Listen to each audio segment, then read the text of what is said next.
minhas senhoras e meus senhores, distintos convidados, caros amigos aqui presentes. A literatura foi um dos fatores que contribuíram para manter sempre desperto o espírito de resistência do povo moçambicano contra a dominação estrangeira. Sendo que a nossa experiência de sofrimento e humilhação foi o elemento que catalisou a determinação de resistir e, mais tarde, lutar para sermos um país livre, a cultura e, em especial, a literatura. Porque a cultura sempre existiu. Às vezes podemos pensar que existiu na clandestinidade. Não, não existiu clandestinidade. Falávamos as nossas línguas na presença de todos. Dançávamos também. Podíamos ter receio de manifestar claramente aquilo que nós somos, mas 500 anos depois, continuamos moçambicanos. Somos moçambicanos. E esta é uma riqueza nossa. Não entrou na clandestinidade. Falamos de literatura nas suas mais diversas manifestações, com destaque para a literatura oral, os nossos provérbios, a poesia, a crônica jornalística, o conto e outras. A literatura oral, por exemplo, falava-nos do espírito indômito dos nossos ancestrais, do amor do povo moçambicano pela liberdade, da importância de emularmos sempre os valores de valentia, do amor ao próximo, da lealdade, da entreajuda, da solidariedade e do trabalho. Ela lembrava-nos sempre quem nós éramos e a beleza das nossas coisas, da nossa terra e da nossa maneira de viver. E como estas coisas todas deveriam ser valorizadas, preservadas e, se necessário, lutar por elas. A literatura oral, muitas vezes, de maneira subtil, apelava para a necessidade de lutarmos para nos mantermos nós próprios, livres da alienação e de outras formas de dominação física ou mental. De facto, há algo que ainda assistimos hoje com muita insistência.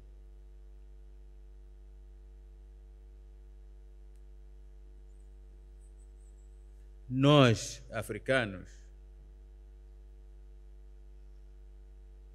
gostamos das nossas famílias, incluindo as alargadas. A família alargada é parte de nós.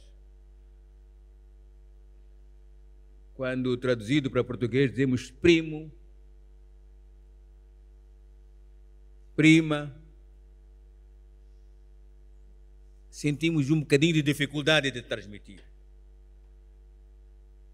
Porque nós consideramos esses todos nossos irmãos, nossos pais, nossas mães, nós próprios. É por isso que a tarefa de algumas pessoas é convencer os africanos a considerarem que a sua comunidade,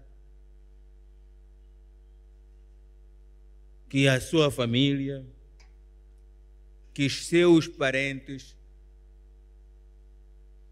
representam um perigo. E então dizem, a causa da corrupção na África é a ligação que eles têm entre si,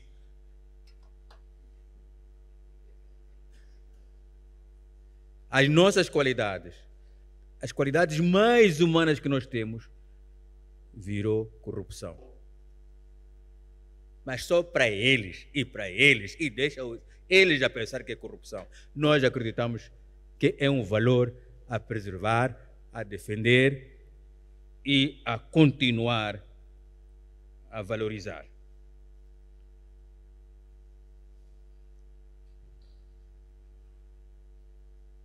A crônica jornalística, a poesia, o conto e outras formas de poesia literária, de prosa literária, contribuíram numa outra dimensão para difundir a nossa situação naquele tempo de nação subjugada, projetando a nossa moçambicanidade nas suas diversas formas, o sentimento de dominação comum a todos os moçambicanos, do Rovuma ao Maputo, que a nossa música cantou, que as nossas danças expressaram com toda a plasticidade que lhes é inerente e que a literatura exprimiu com tons de revolta e de esperança num futuro de liberdade e independência, foram elementos importantes de mobilização e afirmação da nossa nação. Neste sentido, a literatura foi um veículo importante para, como povo, manifestarmos a nossa vontade coletiva de lutar pela nossa terra para conquistar a nossa independência. No período que antecedeu a fundação da Frelimo, o nosso movimento de libertação, vários escritores da nossa terra cantaram com a sua poderosa voz e com a sua pena fecunda a nossa vocação de sermos um povo livre e independente.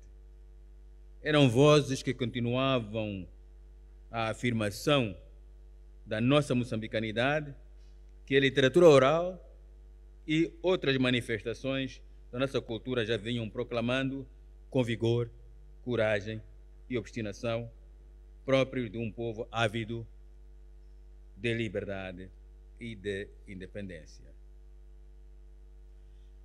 Caros amigos, tanto na luta clandestina como na ação direta contra a dominação colonial, a cultura constituiu-se como uma das frentes importantes do combate libertador. Através do canto, da dança, do teatro e da poesia, difundiam-se os objetivos da nossa luta e mobilizavam-se o apoio interno do povo moçambicano e externo dos outros povos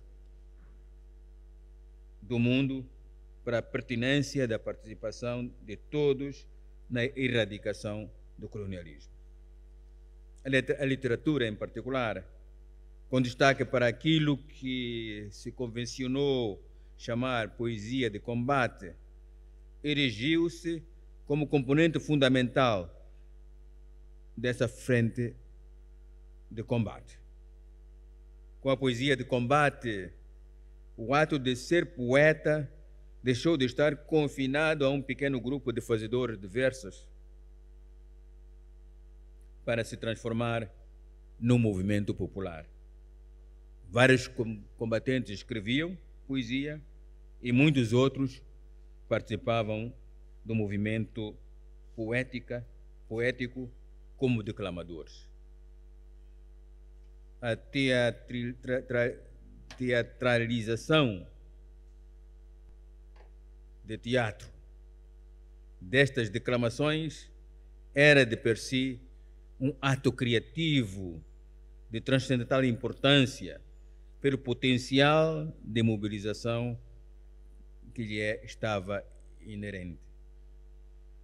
E para ser declamador não era importante ter grandes níveis de escolaridade ou de alfabetização. A memorização, treinada em muitos de nós na literatura oral, sempre à noitinha, em todos os lados, havia quem contava histórias e quem contava experiências.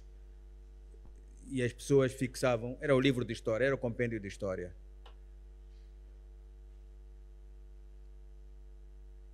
Este terá, porventura, sido um dos momentos mais marcantes na popularização da cultura literária.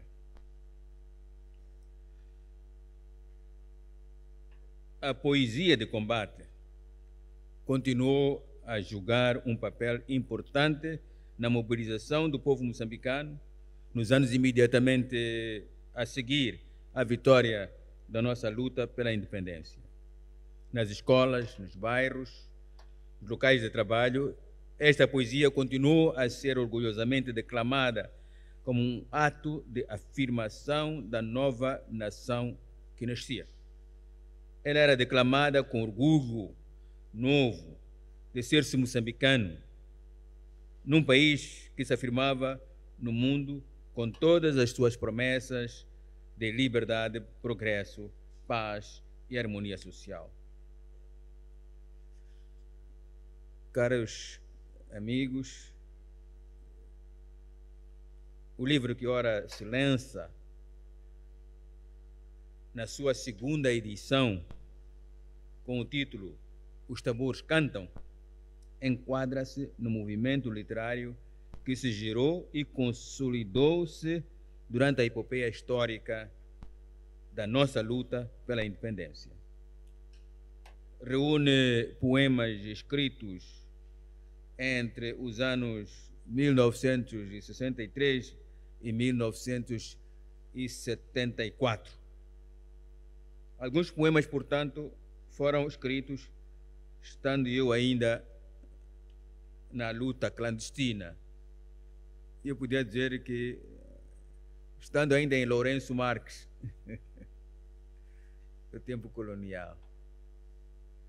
A maioria, sem dúvida, é de poemas escritos no fragor da ação direta dessa luta que congregou milhares dos nossos compatriotas. O contexto em que a poesia de combate e este livro em particular foram feitos é bem conhecido.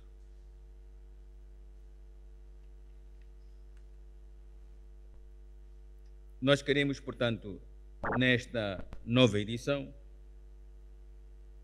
ao publicar-se este livro, que é uma espécie de segunda edição, que as novas gerações se impregnem do espírito de sacrifício e de luta que os seus pais e avós manifestaram para termos esta pátria. Com as conquistas alcançadas e com as carências prevalecentes, mas uma pátria de que nos devemos todos orgulhar. Pretendemos também que continuem a sonhar por uma pátria sempre melhor e que corresponda às exigências de hoje. Agradecemos, em nome da Fundação, primeiro, os trabalhadores da Fundação, que ajudaram a organizar, que organizaram, que conceberam este momento de convívio cultural também. A todos os nossos amigos e amigas presentes aqui, que deram prioridade nesta noite a este acontecimento,